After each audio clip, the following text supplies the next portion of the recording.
Chapter 12 introduction to 3 dimensional geometry exercise 12.2 question number 1 में है find the distance between the following pairs of points. यानी आपके पास 2 points दिए हुए हैं और 4 सब पार्ट हैं इस क्वेश्चन के, और इसमें आपको निकालना है डिस्टेंस। तो डिस्टेंस फॉर्मूला है x2 - x1 whole square y2 - y1 whole square z2 - z1 whole square. पहले वाले का बताता हूँ, इसमें x1 ये है, y1 ये है, z1 ये है, x2 ये है, y2 ये है, z2 है, ऐसे ही सब बाकी सब में है।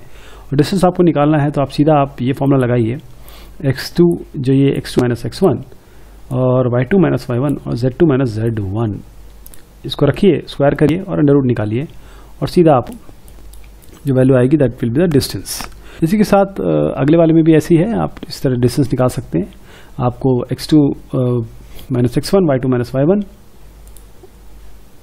ये फिर ये इसका डिफरेंस निकालिए, मतलब हर डिफरेंस का स्क्वायर करिए और फिर इसका जोड़ दीजिए और अंडर रूट निकाल लीजिए। तो ये आपका डिस्टेंस होता है डिविजन ज्योमेट्री में।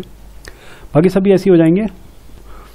क्वेश्चन नंबर 2 में आते हैं, show that the point this are collinear. अच्छा, कोलिनियर अगर है इसका मतलब ये है कि देखिए 2-3 तरीके होते हैं। सबसे बढ़िया तरीका यह है कि आप इसका डिस्टेंस निकालिए और मतलब इसको P से डिनोट करिए, इसको Q से और इसको R से। PQ का डिस्टेंस निकालिए इन दोनों का, फिर QR का डिस्टेंस निकालिए इन दोनों का, फिर इन दोनों का डिस्टेंस निकाल दिए। इन दोनों का डिस्टेंस ऐड करके अगर ये दोनों का डिस्टेंस आ गया तो हम मान लेंगे कि ये कोलिनियर है। तो देखिए हमने तीनों के डिस्टेंस निकाले, √14, 2√14 और 3√14। √14 और 2√14 को जोड़ेंगे तो 3√14 आता है। That means these 3 points are collinear. Question number 3 में जाते हैं, वेरीफाई दैट दीज 3 पॉइंट्स, ये 3D ज्योमेट्री की बात हो रही है, x1 y1 z1 x y z 3 coordinate इसमें मिले हुए हैं, इसको हम ट्रिपलेट कहते हैं, are the vertices of an isosceles triangle. इसमें क्या है, ये भी बिल्कुल सेम पहले जैसे ही है। आप इसको A मान लीजिए, इसको B मान लीजिए, इसको C मान लीजिए। पहले AB निकालिए, फिर BC निकालिए, और AB और BC देखिए आप दोनों जो डिस्टेंस है वो सेम आ रहे हैं।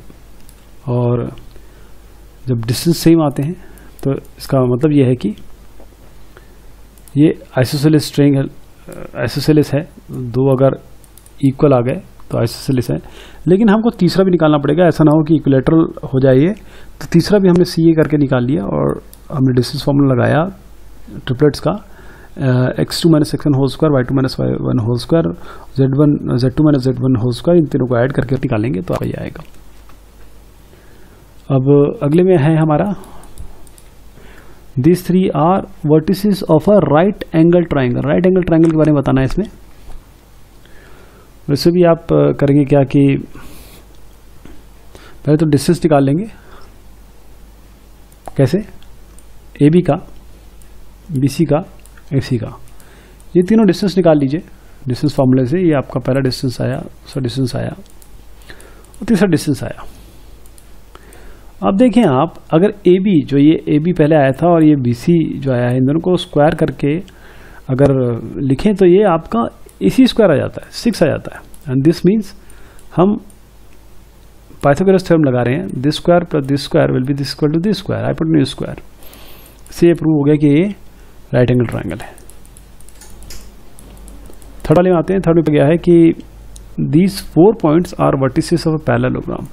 अब पैरेललोग्राम करेंगे, देखिएगा इसमें पैरेललोग्राम में जो चारों साइड होते हैं वो इक्वल होते हैं। तो हम A B C D इसको मानते हैं, A B B C C D, इस तरीके से हम निकालते हैं। A B निकाला और B C निकाला, C D निकाला और यहाँ पर A D निकाला।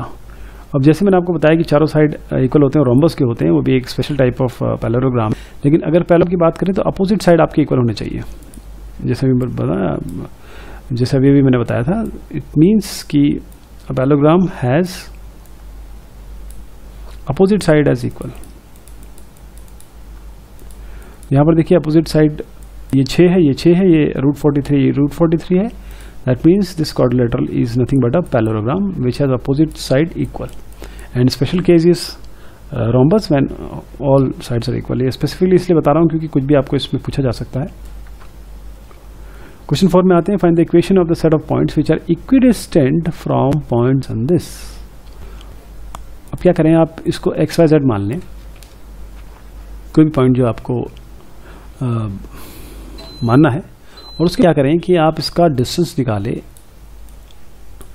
पी ए से और पी बी से, और ये बोलते हैं कि इक्वी डिस्टेंस होना चाहिए।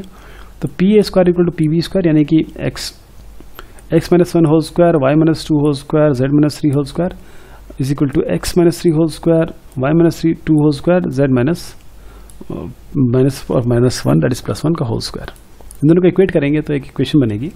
इसमें देखिए mostly X Y square Z square के टर्म कट जाएंगे, आपको सीधा आपको ये मिलेगा एक्स माइनस 2z ये बच रहा है। This is the required equation.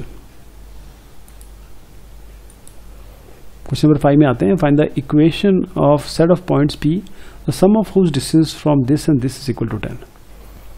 अब एक पी पॉइंट मान लीजिए एक्स वाई जेड, इसका इससे डिस्टेंस निकालिए, डिस्टेंस फॉर्मूले से इसका इससे डिस्टेंस निकालिए, दोनों को जोड़ दीजिए। डिस्टेंस कैसा होता है, under root x2 minus x1 का होल स्क्वायर, y1 का whole square, z2 minus z1 का होल स्क्वायर, तीनों को जोड़ेंगे तो और रूट लेंगे तो डिस्टेंस आएगा। ये पहला डिस्टेंस है, दूसरा डिस्टेंस है दिस इज p है, दिस इज pb, और फिर उसको बराबर कर दीजिए 10 के जो यहाँ पर बोला गया है कि इट इज इक्वल टू 10। और अब क्या करेंगे, दोनों साइड को, हाँ एक चीज़ और, दोनों को स्क्वायर करेंगे बहुत बड़ा लगेगा, इसका स्क्वायर इंटू 2 इंटू दिस, तो आप 10 के साथ इस वाले किसी भी एक मेंबर को ले आइए, फिर स्क्वायर कर दीजिए इसको, और स्क्वायर करेंगे तो आपको फाइनली ये अराइव होगा। फिर जब ये अराइव होगा तो फिर से इसको स्क्वायर कर दीजिए, 2 बार स्क्वायर करना पड़ेगा क्योंकि 2 रूट है, फिर भी स्क्वायर करिए और आपके पास एक इक्वेशन आएगी। That equation is nothing but the required equation. ये हुई एक्सरसाइज 12.2।